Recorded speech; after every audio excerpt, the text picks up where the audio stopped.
చెప్పబోయే సాక్ష్యం ఏంటంటే మేము దంతోళ్ళకి ప్రార్థనకి ప్రయాణం అన్నారు. మా అభిలం ఉంటే నేను రేత్రి ఎక్కడికి కదలలేను. మా అభిలం లేదు కాబట్టి తప్పదు, పాక తప్పదు లేదని ప్రార్థన చేసుకొని కదిలేము. ప్రార్థన చేసుకొని అంతకు ముందు రేపు బాతం కదా అన్నంగా నాకు ఇదిగో చేతిలో కర్త ముళ్ళు గుచ్చుకునింది. చేతిలో కర్త ముళ్ళు గుచ్చుకొని చెయ్యి అంతా నొప్పి వస్తున్నది, చంకలేక వస్తున్నది నొప్పి, బాగా బలంగా వస్తుంది నొప్పి. దాని మీద మళ్ళీ చలి జ్వరం వచ్చినట్టుగా ఉంది.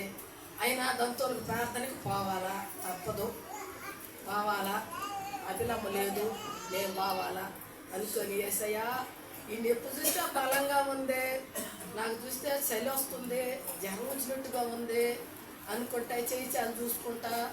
ఏ దానికైనా కానీ నువ్వే ఉండవయ్యా నాకు నాయన, యేసయ్యా ఈ నొప్పి తగ్గిపోవాలయ్యా నాకు అనుకొని ప్రార్థన చేసుకొని ఆయన బయలుపోయినాము. అక్కడికి పోయిన తర్వాత బాగానే ప్రార్థన బాగానే జరిపించాడు దేవుడు.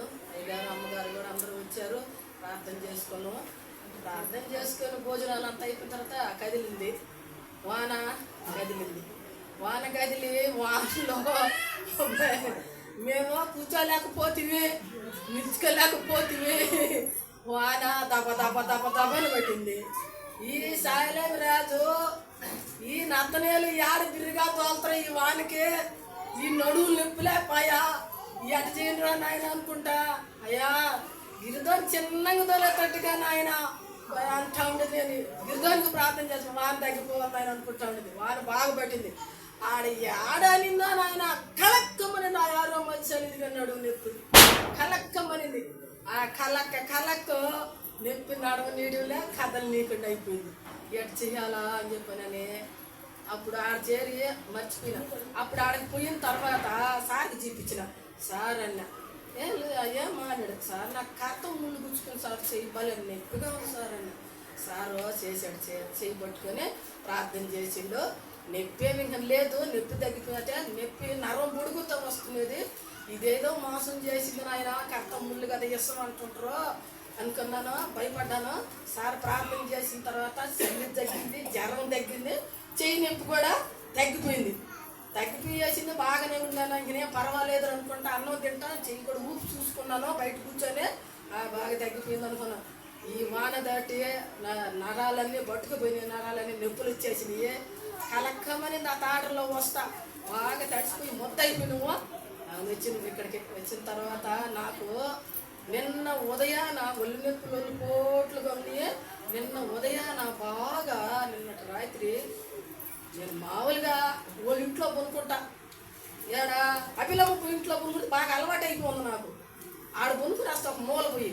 ఆ రోజు ఏం చేసినానంటే నిన్నటి రాత్రి ఏడగాది వాళ్ళ ఇంట్లో కొనుక్కోవాలని పోయి అటు పోయి కొనుక్కున్నానంతే. అది జ్వరం కాదు, అది ఒళ్ళు నొప్పులు కాదు, నాకు ఏం జ్వరంలా మనిషిని తీర్థారైపోయి వచ్చిన కళ్ళు తెరవడం అసలు ఏదో మైకం కొమ్ముకు వస్తుంది.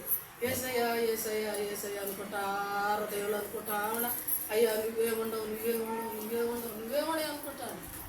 రేతులంతా అంటే ఒక్క తడవ మెలకు చూసేదైతే నా కొడుకు దుప్పటి కప్పుతున్నాడు. అసలు నా తాకడో చేయకూడదు, నా కొడుకు దుప్పటి కప్పుతున్నాడు. మా అమ్మకు జ్వరం వచ్చేస్తుంది నన్ను అంటున్నాడు. అడే అల్లో ఈయన వస్తుంది నాకు బాగా, నా వద్దు నాకు తెలవదు, నా దుప్పటి కప్పుతున్నాడు అంతే. నేనేం తెలవాలి. ఉదయాన నా పాడలో టీ పెట్టించింది, మాత పెట్టించింది, తాగినా కొనుక్కున్నా, నేను తెలవాలి ఆడించి నాకేం మైకం గమ్ముకుపోయేసి అసలు నా ఒళ్ళే నాలో లేదు. అదొక విధంగా అయిపోతుంది నా కళ్ళు తెరవ. ఈ ఊరు ఎట్ట పడ్డోళ్ళు అటు వెళ్ళిపోయారు, తలుపు వేసేసిండ్రు, ఎట్ట పడ్డోళ్ళు అటు వెళ్ళిపోయారు. నాకు ఆడో నీళ్ళు తాగాలనిపిస్తుంది, నీళ్ళు ఇచ్చేవాళ్ళు లేదు. ఉదయానికి అది ఎట్టు వెళ్ళిపోయినారు. అట్టే ప్రార్థన చేసుకుంటా కొనుక్కొని ఉండే. యేసయ్యా ఈ బలహీనత నాకు ఎందువల్ల వచ్చిందో నాయన నువ్వే తీసేయాలయ్యా, ఈ బలహీనత నాకు తీసి నాయన. ఈ నడువు లేదు నాయన, కటక్కలు పట్టేచుండే నాయన, నాయన ఈ నడువులకేసి నాయన తెంచి నాయన, ఏదో అపవాది కటక్కలు పట్టేస్తుంది నాయన నాకు నాయన అనుకుంటా ప్రార్థన చేసుకుంటా. నేను నా హృదయంలో ప్రార్థన చేసుకుంటా ఉన్నాను. బాగా బలహీనంగా ఉన్నాను, కడుదరలాపోతున్నాను. అసలు ఏదో నా ఒళ్ళు నాలో లేదు. అటువంటి సమయంలో ఎక్కడో పెద్ద మర్రి చెట్టు కనిపిస్తుంది. అప్పుడు ఆ మర్రి చెట్టు కిందకి వెళ్ళిపోయినా. మరి చెట్టు కిందకి వెళ్ళిపోయి, అమ్మ మరి అమ్మ నువ్వు నన్ను కాపాడు తల్లి అనుకుంటా పోతా ఉన్నాను. యేసయ్యా తండ్రి నాయన నువ్వు ఎక్కడున్నావు నాయన అనుకుంటా ఉండా మనసులో. దాడ ఒక పక్క బాగలేదు, నిండా సీరియస్గా ఉన్నా.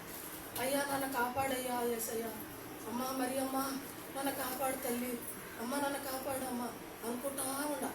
అనుకున్న సమయంలో నాయన అక్కడ కనిపిస్తున్నాడు నాకు. యేసయ్యా నువ్వు ఉన్నావయ్యా, అయ్యా నన్ను ఉన్నావయ్యా అనుకుంటా ఉన్నా. అప్పుడు నాలో ఏదో ఉండయి, అయ్యే ఈ బిడ్డ శరీరంలో లేకుండా దూరపరచాలి మనమనని పరిగిస్తున్నాడు. అనేనాడా అట్లా నిలబడుకొని చాటున ఉండా. మరి అమ్మ నీ సాటుకు వచ్చేస్తున్నాము, నీ రెక్కల సాటుకు వచ్చేస్తున్నాను అంటాను. అయ్యి మన తరుపుకొని వెళ్ళిపోయిన తర్వాత అప్పుడు నాకు దేవుడు, అప్పుడు నాకు ఎక్కడ లేని శక్తి వచ్చేసి బలం వచ్చేసి బాగా అయిపోయింది. నాకు యేసయ్య స్తోత్రం నాయన తండ్రి. నాకు అప్పుడు బాగా అయిపోయేసి ఒళ్ళు నొప్పులన్నీ జొల్లు తీసేసినట్టు అయిపోయింది. అప్పుడు కళ్ళు తీసేసి పిల్లకాయలు తలుపు వేసుకోపోతాను. ఓమే తలుపు తీయండి మా నాయనలా రాను. అప్పుడు తలుపు తీసి అప్పుడు వచ్చి బయట కూర్చున్నా. నాకు దేవుడు చేసిన మేలు ఇది. ఇంకా కొంచెం చెప్పలు కొడతాం. దేవునికి మహిమ కలుగును గాక. ఒక సాక్ష్యాన్ని దేవుడు దీవించి ఆశీర్వదించి తన కృపలో భద్రపరిచి ఇంకను మంచి ఆరోగ్యం. దీని కొరకు మనం ప్రార్థన చేద్దాం. మన మధ్యలో తగిత ప్రార్థన చేస్తుంది. సాక్ష్యాలను